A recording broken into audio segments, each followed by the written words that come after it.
को हमने पढ़ लिया, इस वेब पेज को ध्यान से देख लिया, ठीक है। अब हम चलते हैं नोटपैड पे। नोटपैड कैसे ओपन करेंगे? Window+R प्रेस करके, या फिर हम सर्च बार में सर्च करके। यहाँ पे आप नोटपैड डाल के सर्च करके ओपन कर सकते हैं, या फिर हम यहाँ पे Window+R दबा के रन कमांड खोल के नोटपैड टाइप करके ओके कर देंगे। नोटपैड खुल गया। पहले हम बेसिक चीज़ लिखेंगे, HTML शुरू कैसे होता है, इसके लिए हमें कोई गाइडलाइंस नहीं मिली है। शुरू कर लेते हैं। HTML हो गया। HTML टैग के बाद हेड टैग आता है, फिर टाइटल टैग आता है। टाइटल हमें तो कुछ इसके लिए कहा नहीं गया, तो हम अपने मन से कुछ भी डाल लेंगे। तो मैं यहाँ पे ड्रीम्स डाल ले रही हूँ। टाइटल टैग क्लोज कर देंगे। हम हेड टैग को भी क्लोज कर देंगे। फिर यहाँ से शुरू होगा हमारा बॉडी टैग। अब हमें जो भी करना है हमें बॉडी टैग के अंदर करना होता है, तो हम इसको जो हमारी टिप्स है उसको देखना पड़ेगा। उसके लिए अब हमें क्वेश्चन देखना पड़ेगा। क्वेश्चन क्या था हमारा, चलिए देखते हैं।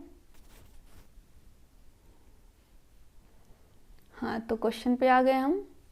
यहाँ पे कह रहा है use paragraph tag for heading. Heading के लिए हमें पैराग्राफ टैग इसका इस्तेमाल करना है, तो प्री कर दिए। अलाइनमेंट कह रहा है सेंटर रखना है। अलाइनमेंट हम alignment is equal to centre कर देंगे। आपको स्पेलिंग ध्यान रखनी है, नहीं तो गड़बड़ हो जाएगा। यहाँ पे फॉन्ट फेस टैग शुरू करेंगे, और फॉन्ट फेस के लिए हमें क्या कहा गया है? फॉन्ट फेस हमें कौन सा इस्तेमाल करना है? टाइम्स न्यू रोमन, ठीक है। फिर इसके बाद साइज हमें क्या देना है? रेड देना है। Size is equal to size is equal to 6, हमें साइज 6 देना है। कलर हमारा रेड होगा। Colour is equal to red. आप जानते ही हैं HTML केस सेंसिटिव नहीं होता, तो हम चाहे कैपिटल में लिखें चाहे स्मॉल में लिखें, ये एक्सेस ले लेता है। फिर हम टेक्स्ट डाल देंगे ड्रीम्स।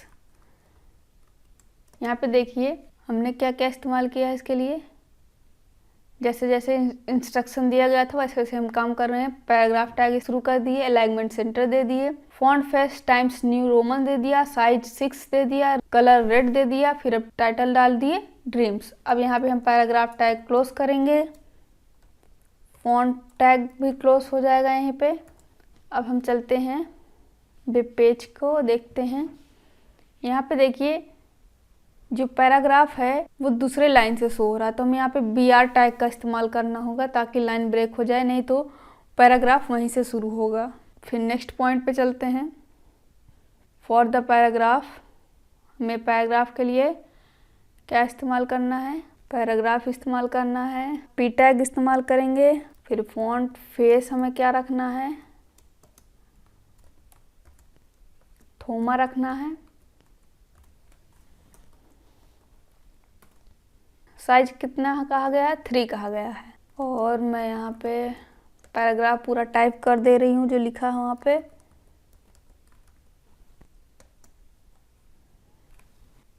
अच्छा, आप यहाँ पे ध्यान दीजिए, मोर देन के बाद हमारी लाइन दूसरी हो गई, तो हम यहाँ पे BR टैग का इस्तेमाल करेंगे। किसका? BR टैग का, तभी तो लाइन हमारी चेंज होगी, ठीक है।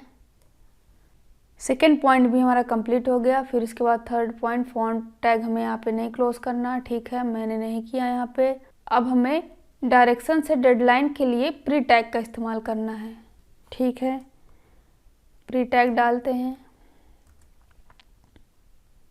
ठीक है, मैंने यहाँ पे टाइप कर लिया जो जो टेक्स्ट वहाँ पे लिखा था।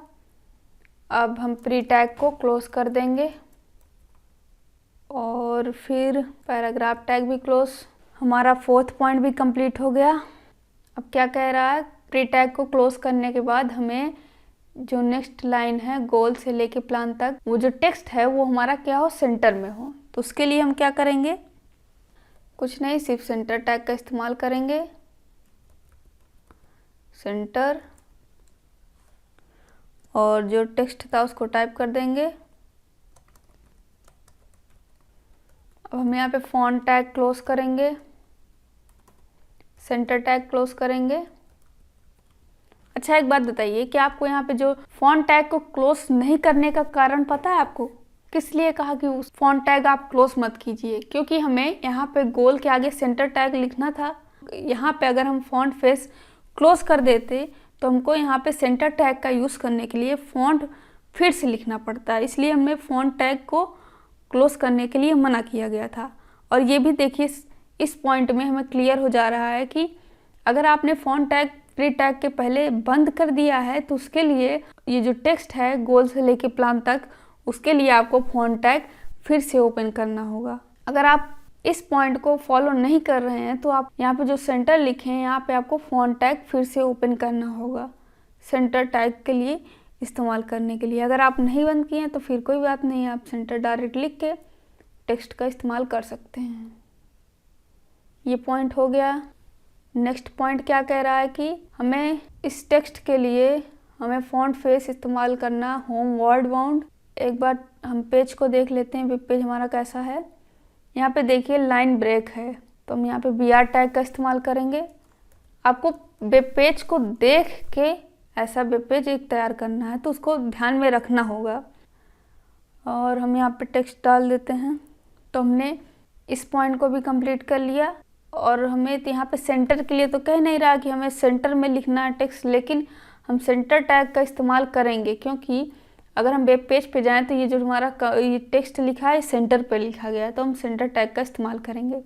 और फिर यहाँ पे कह रहा है कि अगर ध्यान से देखें तो हमें 2 हॉरिजॉन्टल लाइन दिख रही है, तो इसके लिए भी हमें कोड लिखना होगा तभी लाइन आएगी। तो हमें HR टैग का इस्तेमाल करना होगा। यहाँ पे टेक्स्ट के ऊपर है तो टेक्स्ट के ऊपर भी इस टैग का इस्तेमाल करेंगे, टेक्स्ट के नीचे भी इस्तेमाल करना होगा।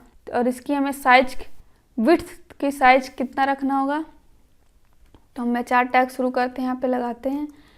और इसका विड्थ कितना दिया गया, हमें 70% दिया गया है, 70%। और अलाइनमेंट क्या कह रहा है, सेंटर रखने के लिए। और इसकी साइज कितना कह रहा है रखने के लिए, 3 रख दी। और कलर क्या बोल रहा है, कलर क्या हो, ग्रे कलर हो। ठीक है, कलर भी ग्रे हो गया, कलर भी ग्रे। एक यहाँ पे BR टैग लगाएंगे। और हम सेम लाइन हमको क्या चाहिए, टेक्स्ट के नीचे भी चाहिए सेम फॉर्मेट का, तो हम यहाँ पे इसको कॉपी कर लेते हैं। हमें एक बार और लिखना होगा, टैग को कॉपी कर लिए, यहाँ पे पेस्ट कर दिए, कोई दिक्कत नहीं है। आप चाहें तो फिर से भी लिख सकते हैं। तो हमने ये सारे पॉइंट्स कवर कर लिए। इस पॉइंट्स को तो हमने कवर कर लिया, पर अभी हमारा HTML टैग पूरी तरह से कंप्लीट नहीं हुआ है, तो हम इसको कंप्लीट कर लेते हैं। अब हम बॉडी टैग को क्लोज करेंगे और HTML टैग भी यहीं पे क्लोज हो जाएगा। ठीक है, अब हमारा पूरी तरह से ये वेब पेज के लिए तैयार है। जैसा हमने वेब पेज क्वेश्चन में देखा था वैसा हमारा वेब पेज तैयार हो गया। चल के देखते हैं कैसे हुआ, हो रहा है कि नहीं भी हो रहा। तो सबसे पहले अब हम इस फाइल को सेव करेंगे, Ctrl+S। हम इसको कहाँ पे सेव करना चाहेंगे, डेस्कटॉप पे। ठीक है, चलो डेस्कटॉप पे करते हैं। फाइल का नाम हम ले लेते हैं ड्रीम, और इसका एक्सटेंशन क्या होता है, HTML या फिर STM। ठीक है, तुम सेव कर दिए। अब डेस्कटॉप पे जाएंगे और यहाँ से हम फाइल क्या सेव किए थे, ड्रीम, ये फाइल है। इसको हम अब ओपन करेंगे। ये देखिए जैसा वेब पेज हमें चाहिए था तैयार हो गया। तो हमने एक क्वेश्चन कर लिया और इसके ज़रिए हमने जितने भी कोड अभी तक पढ़े उसको भी सीख लिया, रिवाइज कर लिया। नीचे कमेंट सेक्शन में बताइए क्या आपने भी ऐसा वेब पेज क्रिएट कर पाया। अगर नहीं कर पाया तो कहाँ गलती कर रहे हैं आप ये मुझे कमेंट करके बताइए, मैं आपको बताने की कोशिश करूँगी। So thank you for watching this video. मिलते हैं नेक्स्ट लेक्चर में, तब तक के लिए बाय बाय।